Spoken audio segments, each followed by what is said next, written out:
Hey everyone, and welcome to the Fact Grid. Don't forget to like, follow, and subscribe for more fascinating comparisons and historical deep dives.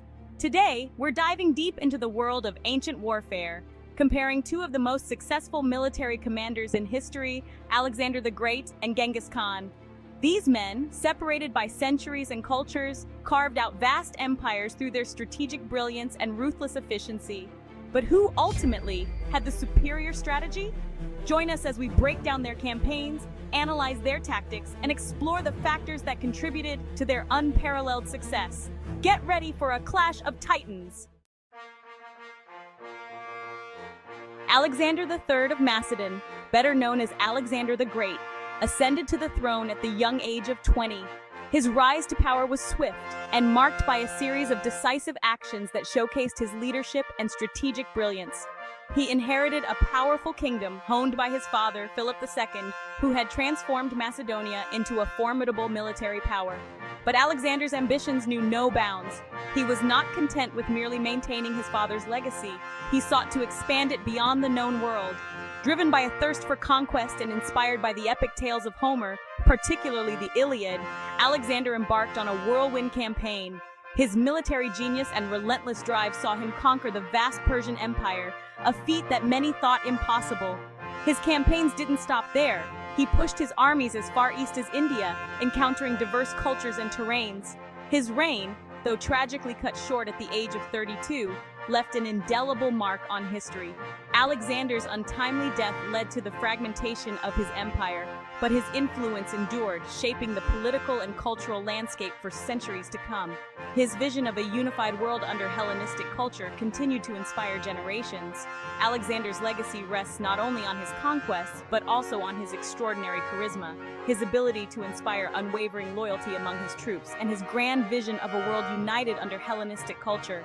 His impact on art, science, and philosophy was profound, laying the groundwork for the Hellenistic period, a time of great cultural fusion and intellectual achievement.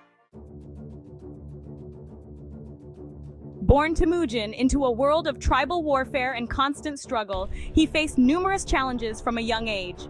His early life was marked by hardship, including the murder of his father and the subsequent abandonment by his own clan. Genghis Khan's rise to power was anything but preordained. He had to fight for every inch of his authority, overcoming betrayal and fierce opposition through cunning, ruthlessness, and a remarkable ability to unite disparate Mongol tribes under his banner. He transformed a fractured society into a formidable force. He rose from humble beginnings to become the founder and great Khan of the Mongol Empire, a title that would echo through history. Genghis Khan's vision extended beyond mere conquest. He implemented innovative military strategies and fostered a sense of unity among his people. He sought to create a unified Mongol nation, a goal he pursued with unwavering determination and strategic brilliance. His empire, stretching from the Pacific Ocean to Eastern Europe, became the largest contiguous land empire in history, a feat unparalleled in its scope and scale. This vast empire was a testament to his strategic genius and the might of the Mongol war machine, which was unmatched in its time. Genghis Khan's story is one of ambition, adaptability, and an unyielding will to conquer. His legacy continues to influence the world, a reminder of the power of vision and determination. Alexander's army, a well-oiled machine forged in the fires of his father's campaigns, was a force to be reckoned with. At its core stood the formidable Macedonian phalanx, a tightly packed formation of heavily armed infantrymen, their long spears bristling like a porcupine's quills. Alexander also recognized the importance of combined arms warfare. He incorporated elite cavalry, skilled archers, and siege engineers into his army, allowing him to adapt to diverse battlefields and overcome a wide range of opponents. His army was a testament to Macedonian military prowess and Alexander's own strategic brilliance. Section 5, Alexander's Hammer, the Macedonian Phalanx. The Macedonian Phalanx, a fearsome sight on ancient battlefields, formed the backbone of Alexander's army. These heavily armored infantrymen, armed with pikes known as sarissas, presented a nearly impenetrable wall of shields and spears to their enemies. The phalanx relied on discipline, cohesion, and precise movements to maintain its effectiveness. Its sheer mass and momentum could shatter enemy formations, creating openings for Alexander's companion cavalry, the elite Udarnaya Sila of his army, to exploit. The phalanx was a formidable weapon, but it was not without its weaknesses. It was slow and cumbersome, vulnerable to flanking maneuvers and attacks on uneven terrain. Section 6. Genghis Khan stormed the Mongol cavalry. The Mongol army, in contrast to Alexander's infantry-heavy force, was built around the unparalleled mobility and firepower of its cavalry. Mongol horsemen, masters of mounted archery, could rain down a storm of arrows on their enemies, harassing them from afar and whittling down their numbers before closing in for the kill. Their horses, bred for endurance and speed, allowed them to cover vast distances, enabling lightning-fast raids and surprise attacks. The Mongol army's fluidity and adaptability on the battlefield, coupled with their superior logistics and communication, made them a near unstoppable force. They were the masters of the Eurasian steppes, their equestrian skills unmatched in their time. Section 7. Masters of Adaptation. Both Alexander and Genghis Khan were masters of adaptation, tailoring their strategies to the specific challenges they faced. Alexander, for instance, recognized the need to adopt Persian customs and administrative practices to effectively govern his vast empire. He incorporated Persian nobles into his administration and even adopted Persian dress on occasion. Similarly, Genghis Khan, despite his reputation for ruthlessness, understood the importance of incorporating skilled individuals from conquered territories into the Mongol ranks. He valued loyalty and merit above all else, promoting talented individuals based on their abilities, regardless of their ethnicity or background. Their ability to adapt to new cultures and incorporate foreign elements into their own strategies was crucial to their success. Section 8. The importance of logistics.